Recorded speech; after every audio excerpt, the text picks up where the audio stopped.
This crowd rises to its feet. Vaccaro slammed it home. Garland left wing, free ball. Perfect! Garland one of the lane, lob to Mobley. Pow! And Allen blocked the shot at the rim. Pow! With the left hand and a foul. Hello and welcome to the Chase Down podcast. The Chase Down is presented by Fubo, the official streaming partner of the Cavs. Watch over 350 channels of live sports and TV, including FanDuel Sports Network, without cable. There's no cost. There's no commitment. Try for free at FuboTV.com/Cavs. Gang, the long wait is finally over after quite a few days off. The Cavs are back to a relatively normal schedule, playing tomorrow night against the Milwaukee Bucks. And we got a bit of a special episode for you today. My dear friend Justin Rowan remains injured. He ain't hurt. He's injured. And he unfortunately is not going to be here for this episode today, but I didn't come alone. I am so geeked to be able to tell you that coming up just as soon as I wrap up this intro, we had Dean Wade, Cavaliers forward, join the pod for 20 minutes to talk about, the way the team's changed culturally, playing with Kenny Atkinson, and really, really excited to share that interview with you. And then after we're done with Dean, the party doesn't stop. We've got Ty Windish from the Eurostep Podcast Network to come on to help preview the Bucks game. Obviously, the Bucks just coming off an Emirates NBA Cup win, and really, really excited for everything. So cannot wait, and go Cavs. Hello, I am joined by Cavaliers forward Dean Wade. Thank you so much for your time, Dean. How you doing today? I'm good. Thanks for having me. So, I think we got to start with the hard-hitting stuff. We saw that the Cavs Social has been posting all of your extracurricular activities in practice as of late. You've been playing football. You've been playing soccer. Who's the best pure athlete on the team? Who's shining in these intramural sessions? That's a tough one. We got a lot of good athletes on our team. First come to mind is Isaac, Don, and Sam. Those three. Sam really threw a tight spiral in one of those videos. I feel like he reads as a guy who could have a cannon. Yeah. I think he was like an all-state football player in high school. Really? Yeah, or he's been lying to us. So I can't tell. Well, one of the two things has to be true. I got to ask you, just obviously it's a long season, especially the it can be a grind. How valuable are not real practices, but practices like that where you guys take that kind of time and you just do something silly and fun just for the fun of it? We play so many games and have so many days that are all serious, and mentally just locked in the whole time, that it's nice to have some time to kind of unwind, relax a little bit, just be ourselves, laugh, joke around. So having those, playing football or kickball or whatever we're doing that day, I think is super valuable for the team, and kind of keeps everyone's spirit up for the most part. Have you enjoyed having some off time? Obviously, start the year going 17 of 28 days, and it's just a sprint. It's just game after game after game. You're on the road a ton. You're not getting multiple days at home at really any point. Then you go into this complete inverse stretch where it's like, man, we have a lot of time off. We're only playing 2 games in 11 days. How have you guys kind of handled that? Have you enjoyed the break? Is it hard to find a rhythm? How are you handling that? I'd say like the first couple of days it was just different. We've been going so hard for so long, and not really getting too much time off, that when we came back and had a couple of days off, we were just, my body felt like I was missing something. And but I think it's good.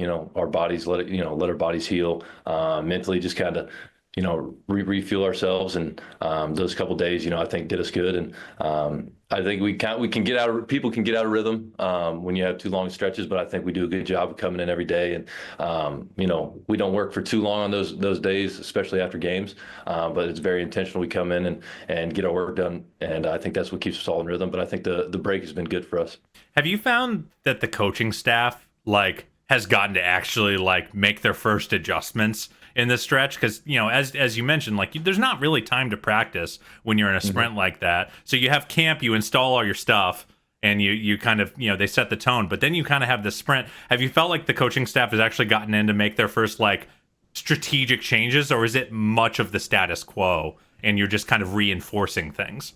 Yeah, I think we haven't what we've done has been pretty successful so far, and so we're not Sure trying to has. change it. Yeah, we're not trying to change it too drastic. But when we came back and had those few days to really put in new plays, put in some counters to some things that teams were taking away, and then defensively just kind of certain players depending on certain schemes. We put in different kind of rotations and things like that on the defensive end. So our strategy's been just small changes to what we've already been doing, and so I think it's what we've been doing, like I said, has been very successful so far. And so we didn't need to change our basics, but, we've been making small adjustments and timing things. And I think that's really kind of put us over the top as well. I got to ask you about the 15-0 start. Obviously, I mean, the best start in franchise history, one of the best starts in NBA history. I would say folks on this podcast were on the camp that the team was going to be very, very good and better than consensus, but I can't imagine you had 15-0 on your bingo card. What was that like in the moment? Can you just talk about that experience? Oh, it was awesome. It really was. I'm not sure what everyone else thought. I just thought, we're a really good team. We're going to be a hard team to beat. And obviously that we are a hard team to beat, but I'm not sure if anybody had that on their bingo card either.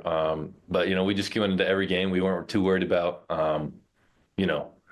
anything else outside noise or anything. We just came out and played, and I think especially when you add a new coaching staff like that, you expect some rough patches, especially at the beginning, and to see how smooth the transition was and how well we were playing under the whole new coaching staff was great to see. And it was a fun 15 games. Winning cures all, is what they say. And so even your mistakes are covered up. And so the first 15 games were they went by so fast, where there was every other day or back to back stuff like that. It was but it was so fun, man. It was a great stretch. Is there a little bit of like validation that comes with a start like that, because you have a new staff? They're installing their principles during that training camp, during your off season. Is there a little bit of like nice to know that it works, that it started off that well, where now you kind of, if you do hit a little bit of a gully later in the year, obviously you're not going to, it's just going to be like this the whole way through. But if you were to hit a gully, does it kind of help to know like, hey, we have an immediate proof of concept of like what coach is saying is going to work, it does work?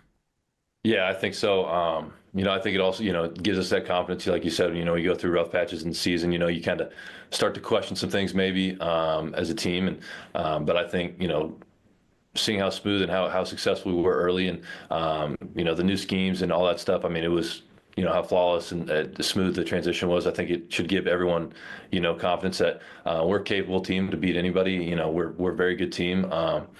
But I think if we go through rough stretches, which I think every team does in the season that long, they can get down on themselves, maybe question some things. I think we've seen what we can do. I don't think there's any reason to question or even not have the confidence in ourselves at the time. So I think going through that stretch, especially, right out the gate, getting us off to a hot start, shows, especially ourselves that we're a good team, and it works. You just got to buy in. So anyone who listens to our podcast has heard me kind of spam this kind of aphorism, the saying, which is that, culture isn't really tested when things are going well. A lot of times you'll see those nice pieces written about a team's culture when they've rattled off 10 in a row or 15 in a row in your case. But I always say that culture is tested when things aren't going well, and this is a team that had an unprecedented amount of run back. Every single rotation player came back year over year. And how much does that kind of continuity and like just the amount of reps that this group of 10, 12 guys has together insulate against those kind of downturns? I think it does. It does a lot more than people think. We did our training camp in Florida, and it just forced us all to be together. And we've been the same team obviously for a couple of years now, so we know everyone's very close. And this is probably the closest team I've been a part of, just like friends wise. Conversations. There's no. I mean, everyone likes everyone, which is a tough thing to get in professional sports. And, keeping the same team for this long and having, DG and Don, Evan, Jay, all those guys that have all those reps together. I mean, that's tough to see in the NBA. Like, you don't see very many teams that have that. And to see our continuity, and just picking up on things that, you've been playing together for 3-4 years. You kind of know what another player is looking for, what he's going to do in certain situations. So just building that, that chemistry and, the belief in each other. I mean, I feel like we could go out there, play a game, and nobody could say anything. We'd still be, moving the ball, making the right plays every time. So I think, having that chemistry, it's taken us a long ways. It's brought us through some rough times. But no, it's been great for us, I think. And obviously, you get more reps, so the experience goes up and get a little more confidence in each other. Everyone gets a little better every year. That helps too. But just being around each other, having the same crew is big, and it really does drag you through the dark days of the season. Yeah, you have that continuity, obviously, and it's super valuable. But like, you are playing appreciably different basketball year over year. There's a lot of talk about pace. There's a lot of talk about different ways that the ball is being initiated. What would you kind of say is the biggest adjustment that you feel like the team's made year over year that's kind of helped you go up another notch on the chain? I definitely think it was our pace. How fast we're playing, getting out in transition. We got so many weapons that, an open floor are hard to stop. Don, DG, Karras, Isaac, all those guys. I mean, that's like a free point for us. When we get out in transition, people are so explosive and hard team to stop in transition. So I think definitely our pace, and then obviously, just a year more of experience under our belt. People are stronger, faster, have more confidence in themselves. Obviously seen what Evan's done this year. Just having that, that extra strength, that extra year under his belt to really grow into the player that everyone knows he can be and is going to be. And I think that's really kind of, make him take that big step is just another year of growth. And so I would just say definitely our pace strategy wise, but I think, it's hard not to say that, another year of experience and lifting and another offseason hasn't helped us a bunch. Yeah, internal development never is going to win you the press battle, but like, it is really important for a team this young with players mostly locked up, on contracts with term. And I do totally, that was something that, a reason we were high on this team is this continuity and the fact that everyone should be getting 10 to 15% better every year. You mentioned the pace, and I talked to Kenny about this before the year, but every year everyone talks about how their pace needs to be better. How did you guys actually literally do it? Was it just a commitment thing? Was it a way you practice? Like, how did you do it? I think it was definitely a commitment thing. But we always practice every day. We're practicing getting out in transition, no matter who has the ball, especially if Ev rebounds, like DG Don, they just fly up the court, give him as much space to work with. And just having your leaders, your real scorers be able to, get off the ball and just make plays for other people. When they run, it opens up space for everyone. And so having those two guys commit to it and really do it, I think has really bumped our pace up.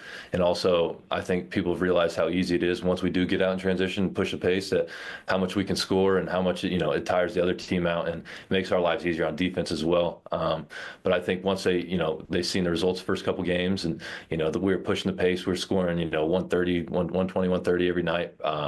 I mean, it's tough not to believe in that. And I think, seeing that and then practicing every day, it's kind of become a habit at this point. Yeah. And how much of that was Kenny and how he messaged things to you and how, because sometimes it's not necessarily the message, it's the messenger. Like, how has Kenny kind of messaged that stuff in his first year at the helm here? Day one, he's like, we're going to push the pace. We're going to get out. Any open shot's a good shot, no matter what time in the shot clock. We're just going to get out, push the pace. No team can stop. We have such dynamic guards. It doesn't make any sense to slow it up and have a half court, set defense. You said get out, get easy ones, early shots. And we're going to be successful. And we have been, and everyone's eating off of it. When those guys get out and push the pace. When Don goes, he's drawing 2-3 defenders every time, so it gives everyone else open shots or layups, and I think those guys just flying up the court has opened up so much for us offensively. Yeah, I mean, and it's definitely shown. I mean, this is a team that has not scored less than 100 all year, and it's been really, really fun to watch. And it's not been without, some bumps and bruises. Obviously, you haven't been as beat up as you were last year, which, knocking on wood as I say that. But, you still, Max Strus hasn't played in a game yet this year. Mm-hmm. Can you talk about the depth, guys like you and Isaac being able to kind of step into that starting lineup and succeed, and just kind of the depth that this team has been able to display over the course of this year? Yeah, I think, our depth is something we really lean on. We've seen it, throughout the season already that, somebody goes down, somebody else steps up, especially, Isaac, the way Isaac's been playing has been unbelievable. But I mean, I think you can go through our roster one through, all of them, all of us, everyone's can come in and make a play. And I think that's, we really lean on that, especially like later in, back-to-back stuff like that. Our bench comes out. I truly do believe that we have one of the best benches in the league. And, they come out, they outscore the other team's benches. And when you do that, I mean, it's hard to come back from. And so our depth is something that, kind of pushed us over the top of other teams. And I think we really rely on it. And I think it's very successful for us. How much do you think that is of just the fact that, at the top of the roster, you've got four, A tier level players that, a lot of these teams, you look at teams like Denver, you look at teams like Dallas, where they have this kind of omega star at the very top of the pecking order. And then the team kind of has to play differently depending on, whether they're on the floor or not. How much is the fact that the depth is able to shine, the fact that you can kind of have two all-star level players on the floor for 48 minutes? Yeah, I think, the way our team's built, like Karis LeVert would be starting on most teams. You know what I mean? I think he's an unbelievable player, and he's having an unbelievable season, by the way. Yeah, he is. But just having him come off the bench, I mean, you can't stop him. He's so dynamic. He's he can get you 30 points a night, any night. You know what I mean? Our bench is so deep, and I kind of think that's what our team's built around, is having depth and that bench that comes in and really pushes. Maybe our starters don't have a great start to a game or something, but our bench comes in and they push the pace. We get, easy shots. We might, break 10-point lead, and then, gives the starters time to, catch their breath, come back in and push the pace again. And I think, it's tough. We're a tough team to play just because we're always pushing the pace. Our second unit comes in and, nothing changes. We pick up on defense. We're taking open shots. We're getting in the paint. I think, our depth is so big for us. And, you see that with other teams, they got great starting five, and then their depth maybe not as much. And that it'll end up biting them in some games. And I think for us, we have an unbelievable starting five, and then our bench is also an unbelievable bench. And so when other teams, star players get tired, they kind of you just keep coming in waves, baby. Yeah, and our bench comes in, man. We're flying, making plays, stuff like that. So it's been very, very, very beneficial for us. You mentioned it a couple times during this interview, the idea that, we take the first open shot we get. Do you feel like in the past this team maybe had a bit of an issue with like letting a perfect shot be the enemy of a good shot? And like, do you feel like you have had a significant sea change in terms of how you approach that this year? Yeah, I think so. I think, a lot of it has to just do with the confidence of the player and stuff, having the belief that, even if it's early in the shot clock, and open shots are our best shot. So I think in the past, maybe we passed that up, try to get a great shot, like you said, and it's kind of ended up biting us, maybe turned it over, or taking bad shots after that, into shot clock. But, now, preaching just, any open shot, man. Anytime in the shot clock, if you're open, shoot it. Like, have confidence. Everyone has confidence in you. And I think it's really fun to play that way. And it's been great for us. Awesome, man. What are your kind of goals as you go through the rest of the year? Obviously, we've talked a lot about, team-wide stuff, but, kind of where do you see your season shaking out as it's at its best, Obviously, you've played a lot at the three so far this year with Max out. Is that where you want to keep, honing your skills, or is it just, the classic role player answer of I'm going to help wherever I'm needed? Yeah, I mean, classic role player kind of thing. I'll help wherever I'm needed. But I feel comfortable enough to play the 2 through the 5. This year I played 3, 4, and 5 all year. In different games, played all 3 of them in the same games. So I'm very comfortable. It doesn't change our offense too much. Put me, it's everything's so interchangeable, and it's so easy to play any position when you got, people getting in the paint, making plays. All I got to do is just stand there and hopefully, make my shot when I shoot it. But no, me personally, I just, go out there and wherever they need me to be, I'm gonna do it with the best of my ability. But I think, main thing for me is just focus on the defensive end. Offense will follow. But defensively is where I think I can make the biggest impact. That and rebounding. Just trying to help people, cover people, maybe a few mistakes here and there, cover them. But just try to be the loudest person out there on defense, try to, communicate as much as I can on defensive end, and offensively, man, just give those dynamic scores that we got space and let those guys, let everyone else eat off those guys, really. Awesome, man. Well, thank you so much for popping on. We've been appreciators of your game from afar for some time, so it's really nice to get to meet you and talk to you a little bit. And thank you so much, and can continue to have an unbelievable season. I hope the good times keep rolling. Thank you. Thanks for having me. All right, appreciate it, Dean. Thank you.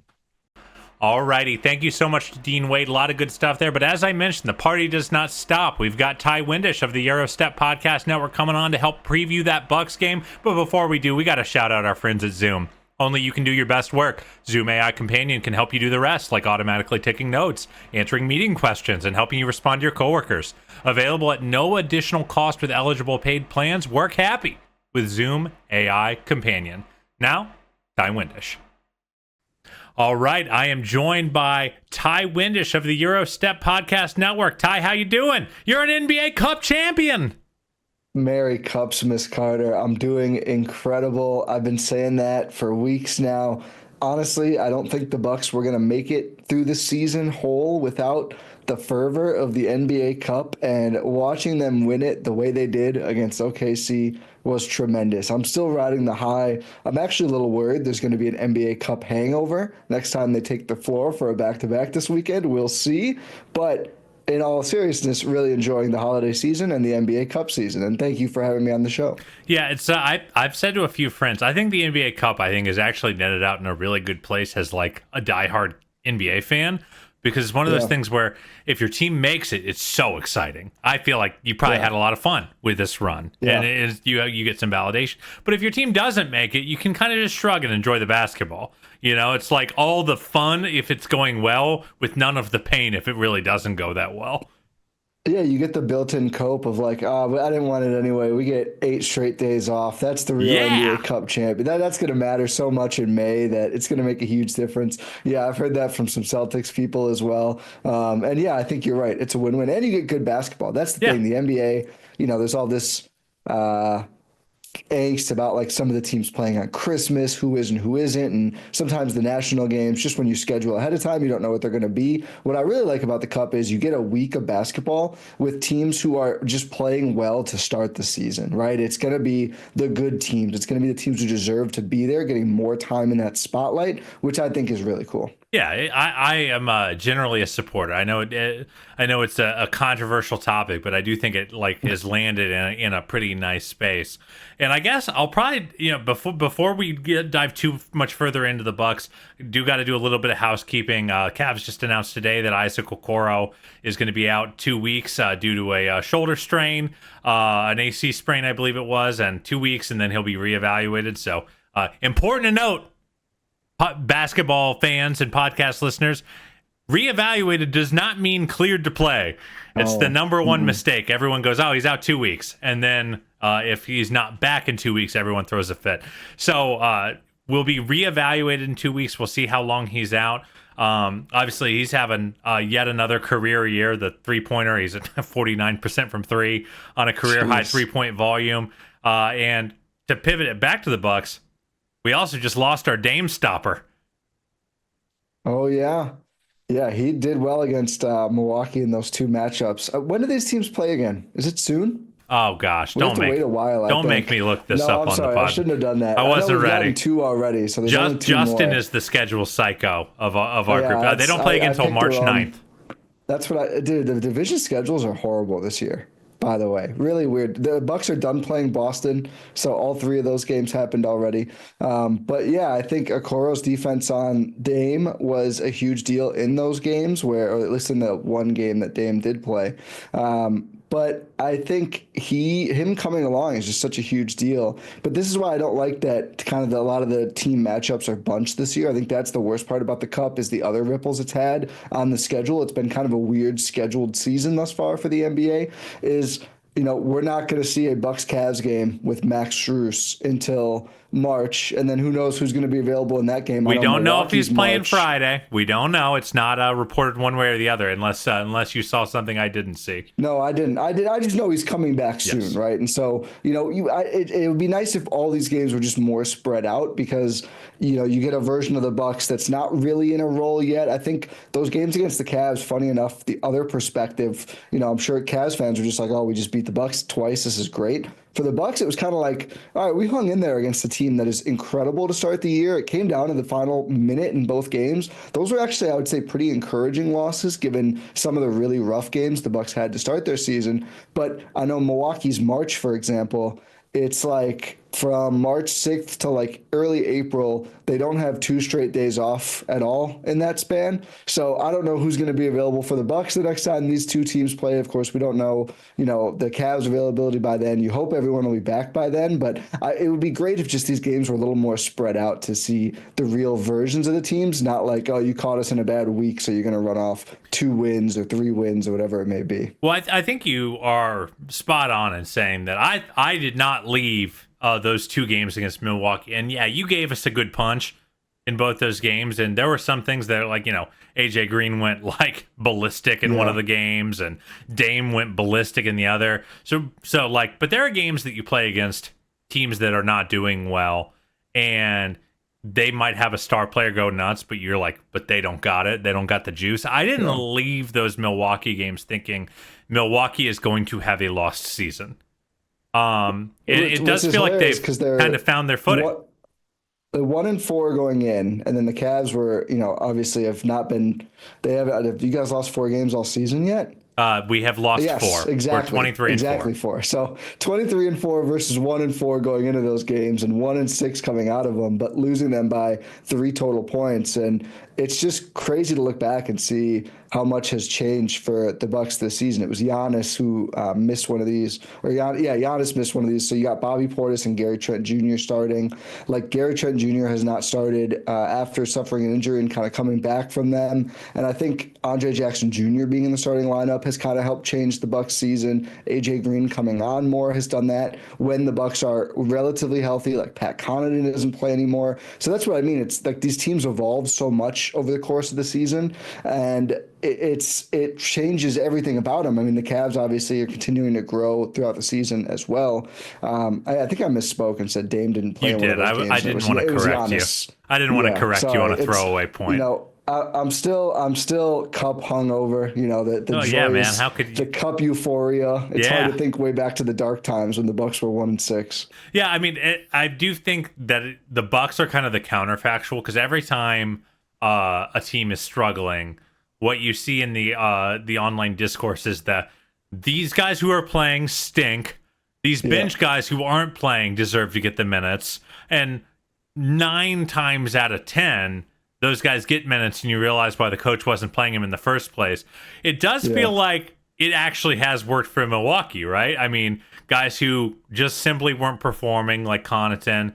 Trent is playing better for sure, but he's coming off the bench. Guys like AJ Green who weren't getting to play. Guys who, like Andre Jackson, who were, maybe a 10 to 12 minute game guy. Daylon Wright was getting a lot of minutes. Do you think this was just a matter of like Doc just needed to move the chess pieces around till he found something that worked? I think it's a little bit that. I think that's oversimplifying it slightly. I really do think there was the play better button to a certain extent, and not just like part of it is just shots weren't going in their start. They were frigid to start the season, like almost everyone on the roster.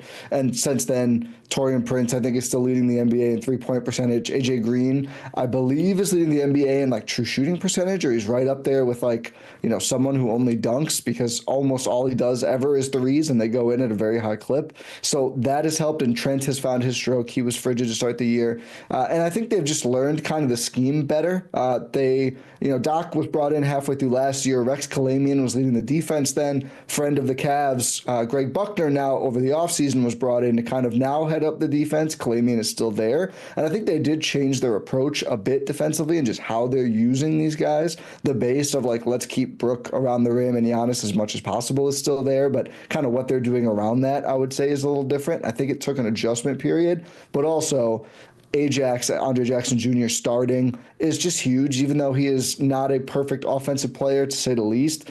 They just need his defensive savvy and his athleticism to help them fill in the gaps around Dame and Giannis and Brook. The thing I'll say about Ajax real quick is he feels like this is maybe not a nice thing to say, but when I watch the Bucks, I feel like he's the only one who looks like his shoes are light.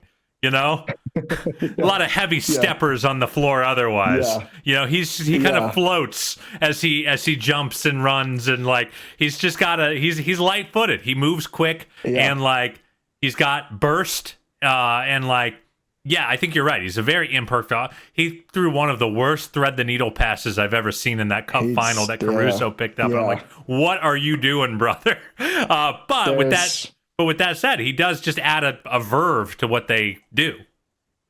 Yeah, they need him. That's for sure. And it's kind of wild watching them now because he starts every game. And I think he's going to start when Middleton comes back too. Middleton's played 4 games, but when he comes back to the starting lineup, they're bringing him off the bench at first because when you don't play a full minutes load, otherwise the staggering gets messed up or whatever it may be. So I think Middleton's going to start for Taurean Prince, and Ajax is going to be the starter, kind of locked in for the rest of the season. I think if anyone else supplanted him, it would probably be AJ Green because he might be their second best kind of perimeter defender, not counting Giannis. What he does is a little different in how they use him. But in terms of like a 2-guard option, it's those two. I think Jackson Jr. is better and just so much more athletic that he makes a lot of sense next to Dame. But, he starts, he plays a lot in the first half. Sometimes you'll barely see him in the second half. Like Doc will have a quick hook. If he's turning the ball over, if he's not shooting when he's open, they get on him about because he's actually I think still at 37%. He had a bad shooting game, but the cup final doesn't count toward the numbers. The percentage is good. It's only when he's wide open. The shot doesn't look pretty by any means, but you just, with a team with an offense this good, you just can't not be in the flow of the offense. Like if you don't take the shot, if you have that record scratch moment, you're kind of just wasting the possession. So he's got to learn. He's learning not turn over the ball as much, not foul as much, which that used to be last season. He would just foul all the time. I thought it was so impressive. He played all those minutes against Shai Gilgeous-Alexander, and Shai got to the line for 4 free throw attempts total in the game. I thought that was kind of the stat that defined how well the Bucks defense did to me in that game. But I think and they're winning with defense again. It's not all Ajax, but a lot of it, I think, starts with him and the energy he brings. And I know that's how Giannis wants to play. So it's been so interesting watching them kind of get back to that place, even though they made like the ultimate defense for offense trade a year and a half ago. But they're still kind of relying on that defense more, which I think has made the team feel better, even though the record is worse than this time last year.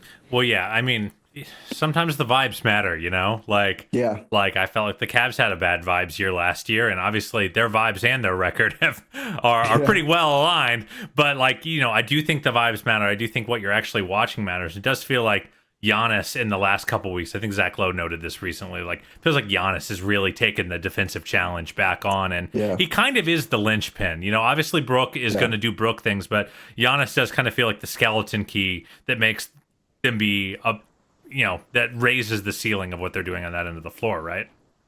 Yeah, and I think that is part of the Doc impact on this team too. And if people aren't aware, I mean, we joked a lot. We hated the Doc hire at first. We still joked. I mean, Doc's just a content machine. I mean, other coach in the association is going, my throat guy called me out of context. And we hope all is well with Doc and his throat, but just a crazy thing to just throw out there, in the middle of a press conference.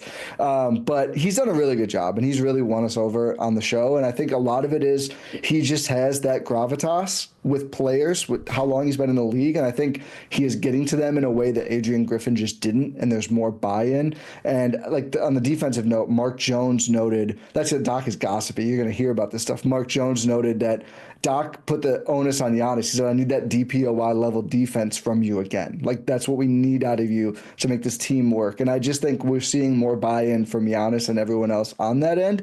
But to your question, 100%, they need Giannis to, not every play.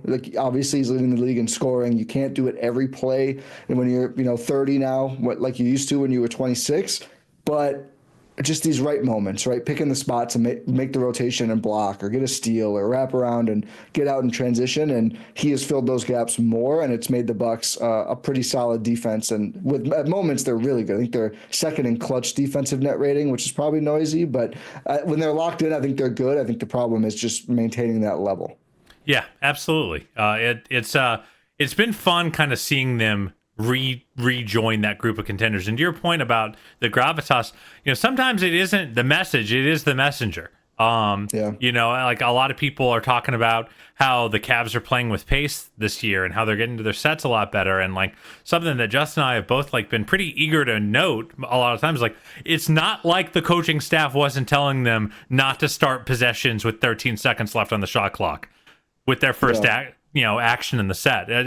I don't think that's true. We saw JB Bickerstaff clapping at the guards to go, get into the set. Like, sometimes it is like it, and it's not always fair. It's not science. There's an alchemy to it of like what it takes for people to kind of hear the message and why they hear it from one person versus another. It's inexact, but it does matter in the end. You mentioned Chris Middleton. He obviously, the whole kind of premise of the Bucks for a long time has been we have this triumvirate. We've got Giannis, who's the all-world player. We've got Dame as the lead initiator guard, and Chris is the guy who carries it on the wing and is our big shot creator. Obviously, he's been riddled with injuries for the past couple years. Didn't play in the first two matchups at the beginning of the year. How does he look? Does he look like a guy? Does he look as an approximation of his old self? I think physically, actually, he does. That's the thing about Chris is the bar is pretty low in terms of like burst athleticism. Yeah, like it's like another Chris man with heavy feet, if you will. 100%. But that's the thing. He's heavy feet, but big and strong. And that's what the Bucks have leaned into defensively under Doc. And that's actually why I was maybe one of the only people optimistic about the Cup game, because they played OKC really well late last year under Doc. They were just like, we're going to put hands on you around every screen. And, Brooke and Giannis are going to own the paint. And we don't trust your shooters. Like, great percentage Lou Dort. That's fine. Let's see it happen in a big game when Shea is kind of in jail by Andre Jackson Jr. And it played out. But I think Chris looked well. His shot percentages are horrible. They look to me like Chris shots. I think that's where it might just be Russ. He came back, immediately hit a 4-point play 3 on Boston. That was like his first shot back, but overall has not shot the ball well. I thought his shot selection looks good. It hasn't looked very forced to me. A lot of the dribble into twos that he loves, a lot of the open threes. I think he was sick for the Cup game, and he had his worst game of the season before that, but it wasn't his shooting to me. It was he was trying to force too much ball handling with Dame on the court, and that's always been kind of his weakness. I mean, we've talked about that. We've talked about that for years of like, just if you want to give it to him in a late game set, just get someone else to dribble the ball up and then get it to him in his spot. Don't make him get to the spot. That's probably his biggest weakness. But I actually thought defensively he looked very promising. He's just such a smart player on both ends. He's a big does dude so many too. Things that help them, and he's just big. Yeah, he looks bigger as well now. I think as he's aging, he's probably going to be more of a kind of 4 type player. But overall, I'm optimistic. I want to see him play more games. I'm sure we won't get both in this upcoming back-to-back, but I'm not worried about the shot falling. I think Chris is going to figure it out and be knocking down shots again. He's not a guy who needs to be open. Yeah, and something that you've talked about, I think you talked about when you did your dunker spot appearance when things weren't going so well, is like he also just adds a little bit of playmaking, right? Like you saw so many box scores early in the year where it's, Dame 9 assists, Giannis 7 assists, and no one else with more than 1. Yeah. He does add just that little bit of connective juice, right, that they didn't have otherwise. Yeah, I mean, he, at least in a few of the games and maybe total when he was back, even though he's only playing like low 20 minutes per game, he was, if not their leading assister, one of them, just because he still, even though Dame and Giannis have come a long way, and I think you can see it now when you watch them, their actions are a lot more cohesive. I think they've learned like not just where each other will be when they pick and roll or DHO off each other, but where they want to be. And kind of realizing, if I get you the ball here instead of there, you're going to be in a much better position. But Chris still is the one where you'll see him literally organize the players like he's like a peewee basketball coach. Like, Bobby, you go stand over there. Giannis is going to come right here. AJ, you get out of the way. You come in here. And it's like always a great look for Giannis. Like he always knows, okay, if we do that, we ran this play in 2017 and it's spraying him loose and it's going to work. That's the thing. So he's organized some just wide open dunks for Giannis in the 3 games or 4 games since he's been back, where you're just like, that shouldn't be that easy, right? He just sees the floor a certain way as not even like a playmaker. He's a playmaker, but almost like a like he could coach, man. He could be an offensive coach. He sees the floor balance really well and knows how to take advantage of it. Yeah, just someone who, and he just has good passing angles too because he's big. Yeah. You know, there's just a lot of good things playing for him. So obviously going into the year, I think we asked you to kind of, tier out the East, and you kind of had Boston at the top tier. Then you had, I want to say it was, Milwaukee in the second tier with a bunch of people and right up there near the top. Is that kind of through the downs of the beginning to where they are now? Are you kind of back to status quo in terms of where you expected? Has the Cavs changed that alchemy for you at all? Yeah. Kind of how are you seeing the East shaking out at this point? Yeah, I would say playoff equity, it's still got to be Boston. Then I would say next tier, Cavs, Bucks, and then maybe Knicks. In that order? And then I would, I trust the Bucks a little bit more still, even with the great start for the Cavs in a playoff setting, because I just think like the way they've opened up looks, even against the great defenses like OKC with Dame and Giannis rolling, is just ridiculous. And I think they can get just enough stops. So I'll say if we're ordering the tiers, I'll say Bucks and then for sure Cavs and then Knicks, maybe even a half tier below. I don't believe in teams that don't defend well. I know their numbers are up and down. I don't believe in Brunson Cat as a 1-5 playoff team. And then probably Orlando right up there with the Knicks. And then I don't really care after that. Yeah, you caught some ire in our Discord after saying that you'd like to play the Cavs in the second round if you could. Oh, I still would. And of course, no one wants to play Boston. I'm not gonna take that as slander. I will. I do think the Cavs right now belong above the Bucks right now. I mean, they got a +10 net rating through a third of the season. But with that said, I totally agree with you that I honestly might put those two teams, Orlando, kind of in limbo right now, just because we just don't know what they are. They've been super impressive despite some of the worst luck that you'll ever see. So maybe they belong up there. It's just I'm gonna kind of give them an incomplete. But honestly, I would put just the Cavs and the Bucks alone in a tier. I would put the Cavs above the Bucks because I would like to see it a little bit longer from Milwaukee. Yeah, that's fair. Just a plus 1.4 differential on the season right now. But I do think like the East, they have gotten themselves back into the conversation, and that's not nothing. And to clarify that point, it's not that I am looking at the Cavs and it's like, oh, I want to play that team. Like, I think they're an easy out. It's not that. It's literally just, I think if you're Boston drinking a poison you got to pick one. And I'm going to pick the team that didn't bring back their unfair top six that steamrolled the whole playoff race without one of the six for almost the whole time. I'm going to pick the team that's not that team. That's it. And I think even if you included the West, there's not many teams that I would put above Cleveland in terms of, I think they're a better playoff team, if any, like at absolute most two. And I'm not even saying I would.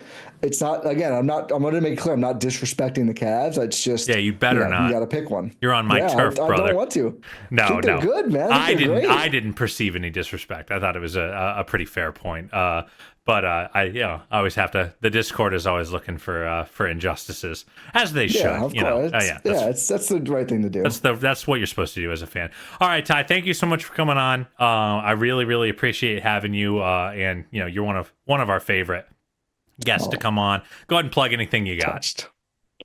Just the pods, man. Wherever you listen or watch this fine podcast, type in Eurostep Podcast Network, GYRO, like Giannis, of course, to find our Bucks coverage all season long. We just had a very fun NBA Cup episode, so check that out. And then everything we do, and maybe take a break around next Bucks Cavs games, because I feel like I'm just going to keep trash talking Cleveland, I guess. That's what I do on our show. Brand I was actually now. even on Twitter. Yeah, that's my brand now. Even though I've been to the city twice, I think it's a wonderful place. Yeah, we love you, Ty. Thank you so much for coming on, man, and good luck on Friday. Thank you.